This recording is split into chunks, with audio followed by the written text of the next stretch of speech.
তা যেটা বলছিলাম, তা সেই কোমর যন্ত্রণা। এবার কাল ভোরবেলা মানে এত যন্ত্রণা বেড়ে গেছে, আমি আর উঠতেই পারছি না। কিসে হলো কে জানে। তার আগের দিন মেয়ের বুকসে মলাট দিয়েছিলাম, তা তার জন্য অতক্ষণ বসে বসে দিয়েছিলাম বলে কি না জানি না, ঠিক যাই হোক। তারপরে সে কোনো রকমে তো কাটিয়ে কাটিয়ে কোনো রকমে রান্না করলাম। কালকে কি রান্না করেছিলাম বাবাই? ও, কালকে মাছের ঝাল আর পটল আলুর তরকারি কোনো রকমে সেরেছি। করে পুজো টুজো করলাম, সবই করলাম আস্তে আস্তে। তারপরে দুপুরবেলা খেলাম, পেন কিলার কাল দুপুরে খেয়েছিলাম, না খাইনি। তারপরে দুপুরে শুলাম, শোবার পরে সন্ধেবেলা মনে হচ্ছে যেন আমার জ্বর এসছে। সেই মানে শীত করছে, গায়ে চাদর দিয়ে শুয়ে আছে, এমনিতে একটু শীত করছে বেশি ফ্যানের নিচে থাকলে। তা সেই পুরো জ্বর লাগছে, যন্ত্রণা করছে, সারা গা হাত পা যন্ত্রণা চালিয়ে যাচ্ছে। তা সেই হলো। তা আমি বললাম যে ওর বাবাকে বললাম, একটা মাছের ঝাল করা ছিল, পটল আলুর তরকারিও ছিল। তার বাবাকে বললাম তুমি ওই দিয়ে খেতে পারবে? বললো হ্যাঁ খেতে পারবো। বললো হ্যাঁ খেয়ে নেবো। বললাম তাহলে তুমি ওই দিয়ে খেয়ে নাও, আর আমাকে আর মেয়েকে একটা বিরিয়ানি এনে দাও। তা বলতে আবার চিকেন মাটন কিছু না, আলু বিরিয়ানি। চিকেন খাই না বিরিয়ানিতে, চিকেন বিরিয়ানি আমরা খাই না বলতে গেলে, কারণ বিরিয়ানিতে চিকেনটা খাওয়া যায় না।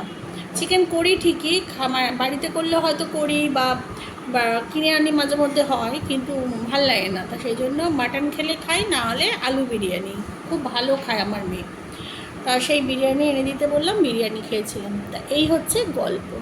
এখন সকালবেলা অনেকটা বেলায় উঠেছি, মেয়ে গেছিলো ড্রয়িং ক্লাসে, করে চলে এসেছি। এখন রান্না করব। কি রান্না করব ঠিক করে ফেলেছি, একটু চিংড়ি মাছের তরকারি করব আলু পেঁয়াজ দিয়ে পাতলা, আর ওল বার করেছি, ওলটা বেশ অনেক দিন হয়ে যাচ্ছে, এই যে ওল ভাতে আর ভেন্ডি আলু ভাজা। আর মেয়েকে এখন ছাতু দিয়েছি, ও আবার ছাতুর শরবত খেতে চায় না। ওই ছাতু একটু মাখো মাখো করে লবণ দিয়ে চিনি দিয়ে মেখে দিলে ওইটাও খায়। আর আমি নিয়ে বসেছি 1 কাপ চা বিস্কুট, এই খাবো আজকে। আপাতত এখনও কোনো ব্রেকফাস্টের জোগাড় করিনি। তা চলুন।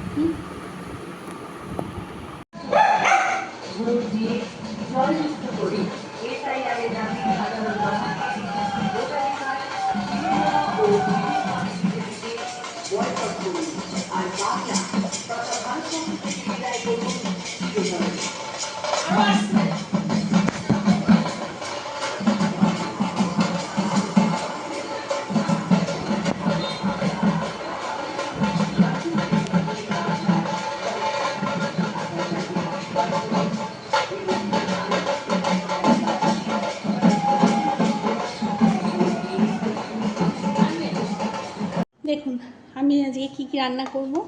তখন তো বললাম, এই যে তার জন্য ভেন্ডি ছোট ছোট করে কাট করেছি, আর এখানে আলু কেটে নিয়েছি। এখানে ভেন্ডি আলু ভাজা করব। আর আমার এখানে ওল ভাতে দেওয়া হয়ে গেছে, এই যে ওল সিদ্ধ হয়ে গেছে। আর এখানে চালও ভিজিয়ে নিয়েছি, সেরুর আর আমাদের। আর এখানে চিংড়ি মাছটা এতক্ষণ ধরে ছাড়ালাম, মানে ছাড়ানোই এনেছে, খোসা ছাড়িয়ে এনেছে, কিন্তু পিঠের যে ওই যে শিরাগুলো থাকে না চিংড়ি মাছের, সেগুলো নোংরা থাকে না, সেইগুলোকে এতক্ষণ ধরে বাছলাম। এই যে পিঠের এই যে শিরাগুলো, শিরার এই কালো কালো একটা শিরা টাইপের থাকে নোংরা, তা সেইগুলোই বেছে পরিষ্কার করে আরেকবার করে ভালো করে ধুয়ে নিলাম, নিয়ে নুন হলুদ মাখিয়ে এখানে রেখে দিলাম। কে নিম পাতা ভাজছে বাবা গো। আর চিংড়ি মাছের জন্য এখানে আলু কাট করেছি, টমেটো, কাঁচা লঙ্কা, এখানে পেঁয়াজ, এখানে রসুন, মানে একদম হালকা ফুলকা করে চিংড়ি মাছের। নিম পাতার গন্ধ পাশের বাড়ি থেকে ভেসে আসছে, তাতেই যেন আমার গলা বুক সব তিতো হয়ে যাচ্ছে। আমার গো, নিম পাতা সবাই খায় জানেন তো, সবাই খায়, একমাত্র আমি আর আমার মেয়ে খাই না। নিম পাতা গন্ধ আসলেও যেন মনে হয় যেন এইখান দিয়ে সব তিতো হয়ে যাচ্ছে। লাপ্পু খুব ভালোবাসে, লাপ্পু কেন, জগতের প্রত্যেকে বোধ হয় নিম পাতা খায়। নিম পাতা আলু ভাতে দিয়ে, তারপরে ওই আপনার বেগুন দিয়ে টুকরো করে। আমরা খেতে পারি না, ভীষণ তিতো লাগে। ও মানে কী বলবো। তা যাকে পাশের বাড়ি থেকে আসছে, কাকিমা ভাজছে বলে, তাতেই আমার যেন। তা চলুন রান্না চাপাই, অনেকটা দেরি হয়ে গেছে আজকে। ঘুমলাম, শুয়েছিলাম 10:30 অবধি শুয়েছিলাম শরীরটার ইয়ের জন্য। প্রথমে ভেন্ডি আলুটা ভেজে নিই, তা ওল তো সিদ্ধ হয়ে গেছে, তারপর চিংড়ি মাছের তরকারিটা করবো।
কিন্তু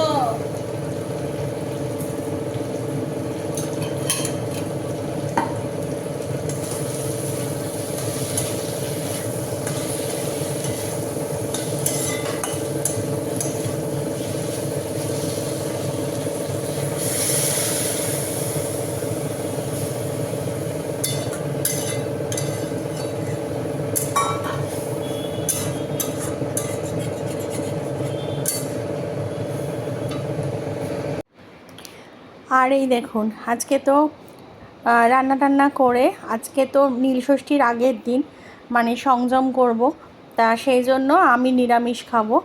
আর এখানে মেয়ে পুজো দিয়ে দিচ্ছে, আমি একটু পুজো দিতে পারবো না কারণ আমার একটু অসুবিধা আছে সেই জন্য। আর আমার এই মানে অসুবিধার দিনগুলোতে মেয়েই পুজো করে দেয় বেশিরভাগটা। তা মেয়ের যেহেতু আজকে ছুটি আছে তাই সেই জন্যই মেয়েই পুজো করছে। মেয়ের স্কুল থাকলে অবভিয়াসলি মেয়ে চলেই যেত স্কুলে, গোপাল কি আর করতাম, ঠিক আছে। তা যাই হোক, এখন মেয়ে স্নান টান করে চলে এসছে, আর পরিপাটি করে দেখেছেন কিভাবে বসেছে, বসে পুজো দিচ্ছে। গোপালকে স্নান টান করিয়ে সব কিছু করে এখন কটা বাতাসা দিতে হবে না হবে আমি সব বলে দিলাম। আর ও তো বাচ্চা মেয়ে, এখনও সেইভাবে তো পরিপাটি করে পুজো করতে পারে না, সেই জন্য আর ফুল টুল আর দিতে বললাম না, কারণ অত ঠাকুরকেও ফুল টুল ঠিক দিতেও পারবে না, আর ভুলভাল ফুল দেবে। এই ঠাকুরকেও জবা, শত শিবকেই জবা দিয়ে বসলো। আর ঠিক আছে, তা চলুন এখন পুজো দিক। আমি এখনও স্নান করিনি, এবার স্নান টান করবো। আর ও পুজো দিতে দিতে, আর শেরু দেখলেন ওখানে দাঁড়িয়ে দাঁড়িয়ে ওর পুজো দেওয়া দেখছে। আর এখন এসছি স্নান করে পুজো পুরো খাবার টেবিলে। আর আজকে কি রান্না করেছি বলুন তো, একদম সিম্পল মেনু। এই হচ্ছে সাদা ভাত, আর এখানে আছে ওল ভাতে। ওল ভাতেটা একটু মানে আচারের তেল দিয়ে মেখেছি। আর এখানে আছে ভেন্ডি আলু ভাজা। আর করেছি হচ্ছে চিংড়ি মাছের পাতলা ঝোল, আলু পেঁয়াজ দিয়ে একটা পাতলা ঝোল করেছি। আর আমার তরকারি আছে, আর মেয়ের আছে এখানে বিরিয়ানি। এই যে মেয়ের এখানে বিরিয়ানি আছে। মেয়ের আগের দিন রাত্রে ওকে একটু আলু বিরিয়ানি কিনে দিয়েছিলাম, কারণ ওর খুব খেতে ইচ্ছা করছিল। বিরিয়ানির দোকানের পাশ দিয়ে আসছিল, বিরিয়ানির গন্ধটা নাকে গেছিলো, ওর ভীষণভাবে খেতে ইচ্ছা করছিল, সেই জন্য ও বিরিয়ানি খাচ্ছে। আর আমার দেখলেন ওখানে নিরামিষ তরকারি রয়েছে, পটল আলু তরকারি রয়েছে। তা চলুন তাহলে। আর আর কি দেখাবো এখানে, এই দেখুন। আর এখানে টক দই খাওয়া এখন আমাদের বাড়িতে একটা প্রচলনে দাঁড়িয়ে গেছে, প্রথা মানে কি বলবো, নিয়ম হয়ে গেছে।